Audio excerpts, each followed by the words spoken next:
Welcome back to the Universe Podcast, where we explore the intricacies of our human experience. I'm your host, Shanley, and in today's episode, we're diving deep into the concepts as well as the consequences of lying to ourselves. Now, this is a topic that's close to my heart, and it's because I really struggled with this myself, and I continue to work on this on a daily basis. So, let's explore why we do it, what it costs us, and how we begin to find peace in our flaws. We lie to ourselves for various reasons. For some, it's fear, others, it's failure, judgment, or even just facing the unknown. These lies provide that temporary escape from reality, and it cushions and creates this shield of discomfort. While you think about a time in your life, I'd love to tell you about a time when I was working in sales. I did real estate, new construction real estate, and ed tech sales in the course of a year as an effort to try to earn more income, which would ultimately allow me to reach some financial goals that I had set for myself earlier that year. However, let me pause a minute. Prior to entering this sales journey, I was already doing my passion work. I was getting paid to travel, which I did get to do with my boyfriend, Chris. I was a personal trainer with clients under my own brand. But I was also a behavioral health coach on an online company or for an online company. As a multi-potentialite, I love having my hands in several creative baskets. These career paths have given me the liberty of choosing my working hours. It really nourished my lifestyle, which is surrounded by fitness and nutrition.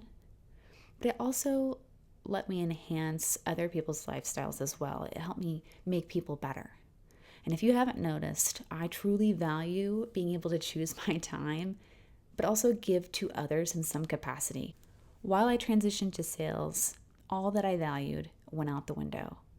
Now, I will say a part of me knew this going into this change, but I had financial goals. I had a lot of people in my ear convincing me that it was time to transition so that I could actually hit those goals. Now, all of that was with good intentions, but the point here is that I lied to myself. Almost immediately, my health declined, physically, mentally, and emotionally, and not because sales is bad, but because I was selling the wrong things and what I believe to be a very toxic work environment. Of course, to step into sales, I did have to give up that passion work because sales did demand specific operating hours. But what I didn't know was that it also demanded my personal time outside of those operating hours. My days off weren't really my days off because if I didn't answer work communications, I would suffer the passive-aggressive wrath when I did return to office. That's not to mention what this group of people valued quickly highlighted to me that I did not equally value in return. And I can't speak for you, but I will never sell my soul to another company that could replace me tomorrow. There is so much more to life than what you do for a living, and you bet your bottom dollar that the only thing that I would ever give 110% to is a business that I've created for myself, my health above all, or those that I hold dear to my heart. Everything else is simply just too expensive. By now, I'm sure that it's easy for you to see how quickly lying to yourself can make things worse in your life. On the opposing spectrum, this self-deception can act as that coping mechanism to avoid the pain of admitting that something actually needs to change. It's easier in the short term to maintain the status quo than to actually confront that disruption that change can introduce. But these form of lies come at a cost, and it's different and far-reaching on an internal level. First, there's the issue of time and momentum lost. When we deceive ourselves, we often delay taking action. We convince ourselves that we're not ready or that we don't want something badly enough. This procrastination obviously leads to missed opportunities, but worse, stagnation. Think about it. How many times have you put off starting a new project or pursuing goals because you convinced yourself that you weren't ready? Each day, each month, each year that passes without action is time that we obviously can't get back. For me, my delays have centered around overwhelm and to process change quickly. This is something that I've acknowledged will be a lifelong pursuit to master, but it was the necessary aha moment that I needed to actively improve it. So, What am I actually talking about when I'm referencing that overwhelm and the struggle to process change quickly? Well, let me run you through a brief list of everything that I've faced since 2017, which is how long I've been talking about this podcast. So I have moved from Florida to Massachusetts, where my boyfriend Chris and I not only moved in together for the first time after 5 months of being with one another, but we also moved in with his parents. And that would end up lasting about 3 years in our living dynamic. Then I went on to a bit of a mental health journey, or kind of during that time, and I struggled with suicidal ideations. The good news is I did overcome them, and here I am. I've learned a lot about myself. But, our relationship, Chris and I, did suffer in more than one way. And then, of course, COVID creeped up, changed the world for everyone, some good, some bad. 2020, in a 7-month time period, we moved from Massachusetts to Virginia, Virginia to New Jersey, and New Jersey back to Florida. While we were in Virginia, my boyfriend did get rhabdomyolysis, if I'm saying that correctly, or rhabdo for short. He was hospitalized for 10 days. During that time, he was diagnosed with a rare heart condition, which is now the reason that he will never be a pilot in or out of the military. And that same year, my cat Peanut died of 18 years. A blessing, I did become an aunt to a niece and 2 nephews. But I also have left being a flight attendant, a personal trainer, and a behavioral health coach to do real estate, then new construction, and ed tech sales. Unfortunately, that trajectory led me to 2 durations of unemployment, both being about 3-month intervals. But that did lead me to a nonprofit where I also aid in suicide prevention. I've been there close to about 2 years now. So very proud of that. I did choose to sever my relationship with my dad in 2021. This was something that took much time and a lot of deliberation to reach, but as a result of that decision, my relationship with my mom has altered as well. Meanwhile, my mom was rear-ended on the job, delivering mail, and as a result, does have a traumatic brain injury. She's no longer able to work, but is progressively doing her best to improve. That same year, my mom's cat died. Chris and I stopped drinking in 2021, and we celebrated 3 years of sobriety in 2024, or June 20th of 2024. This has truly been the life raft for a relationship, and I truly give this all the credit for being where we are now, which is very happy. Chris and I also bought a townhome here in Jacksonville as an investment property, which we are now living out of for now. All while that has happened, I have lost 3 of my best friends while walking through all of these seasons of change. Some of those losses for the better, we just parted ways, but some of those really do weigh on my heart still. Can never replace the love of a girlfriend. But I am a dog mom of 2, Kinga and Rue. Rue was my first baby and Kinga was my second. Now this is really going back a little bit here, but in high school I did Accutane for, about a year, and I suffered from significant hair loss. My hair has finally started to grow back again, which is good. So there are some positives here with this list of change, but as you can see, there's a lot of highs and lows in a short period of time. Continuing that list, my papa, who is my mom's dad, did die last year. And lastly, Chris and I are nearing our 7-year anniversary. Whoosh! Let's let all of that sink in. Now do you see why this podcast would be the last thing that I have taken time to prioritize? I think it's safe to say that when anything uproots us or disturbs us, our body takes notes on the physical responses to a mental stimulus.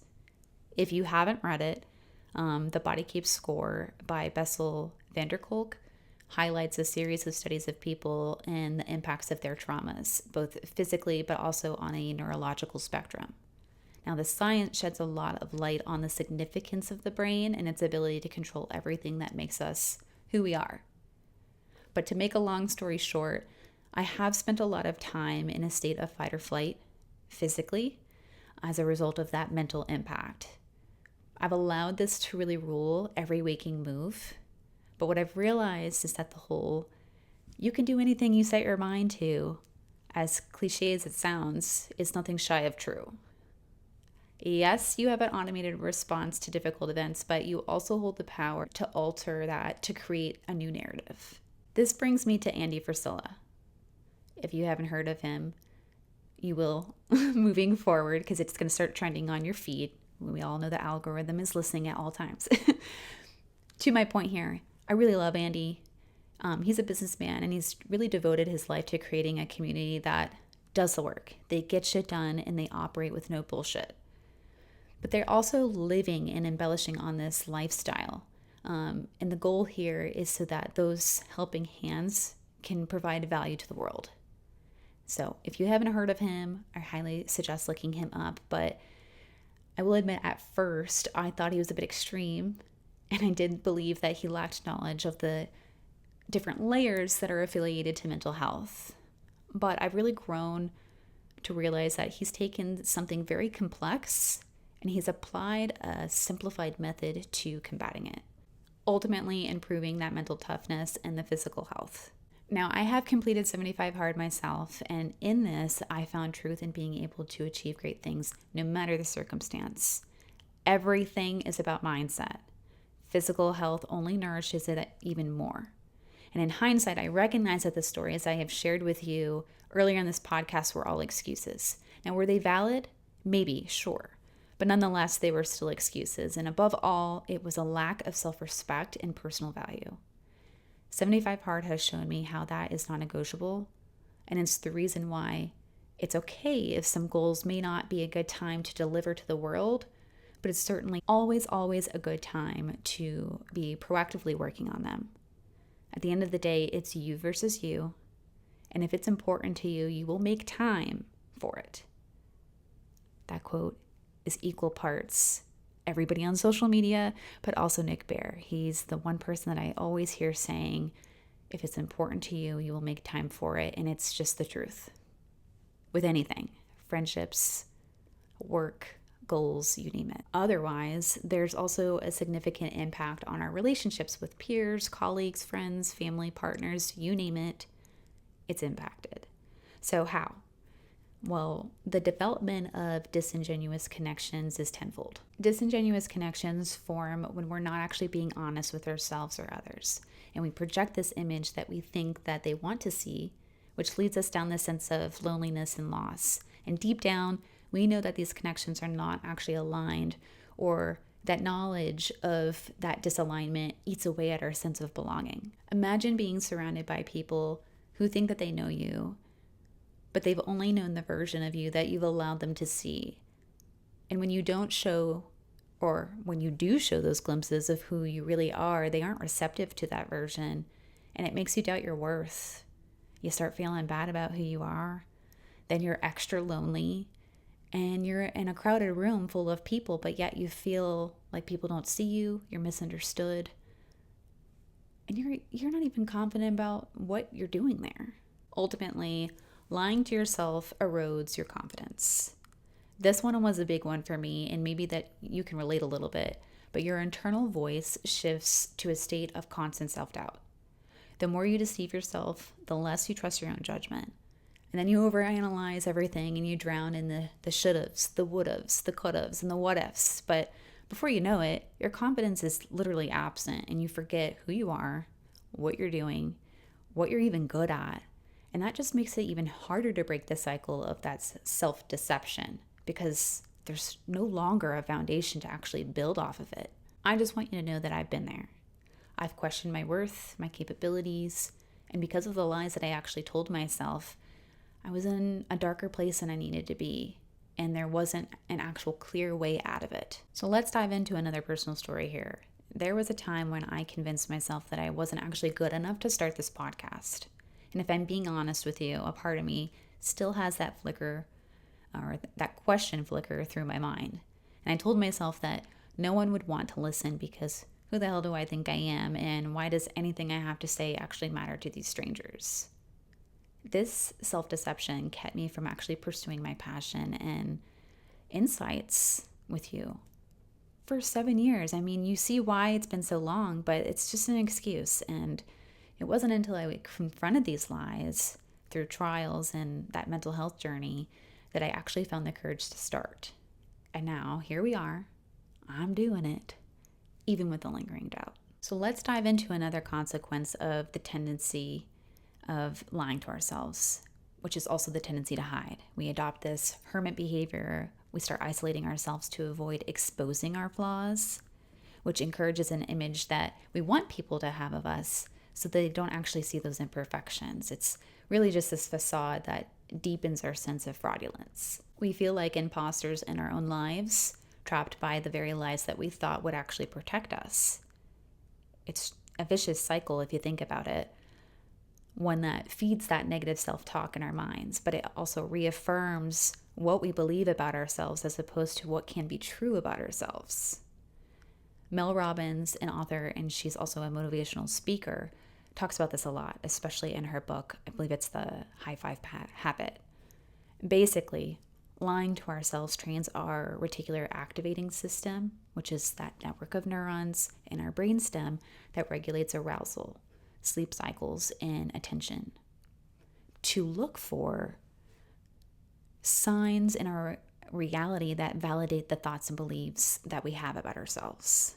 So I want you to think about that for a minute. We start looking for signs in our day-to-day life that validate the thoughts we have about ourselves. That is your mind. Your mind is the power of everything. So let's flip that. We stop lying to ourselves and we start being honest about our current state and position. We take that negative self-talk and replace it with positive affirmations. We take hardships and setbacks and we look at them as a redirection to something greater. We, my friends, are literally changing our brain chemistry, and we're attracting positivity. We're putting the derailed train back on a fresh set of tracks so that we can move forward to bigger and greater things. I am a diehard believer in this because I have literally done it myself, and it's changed me as a person in all of the best ways. I don't even recognize a version of myself anymore. It's wild. And you might be thinking, how? Well, I can't speak for everybody with the approach that I took, because I don't believe that there's always a one-size-fits-all method, but I do and would encourage you to look into it if it resonates with you. So I told you all that I went on a mental health journey. So let's talk about that a little bit more. I did a form of therapy known as EMDR, which is eye movement desensitization and reprocessing. Now, there are several types of this therapy, but I did the tactile stimulation. Basically, I held devices in my hands that pulsed as my therapist and I worked through a timeline of major traumatic events. And while doing so, she adjusted the intensity of the pulses depending on where we were on that timeline. And that triggered stimulation in segments of the brain that lied a little more dormant. So let's unpack this a little bit. When we hide our true selves, we might avoid social situations and withdraw from friends and family, or even stop pursuing the interests or things that we know bring us fulfillment.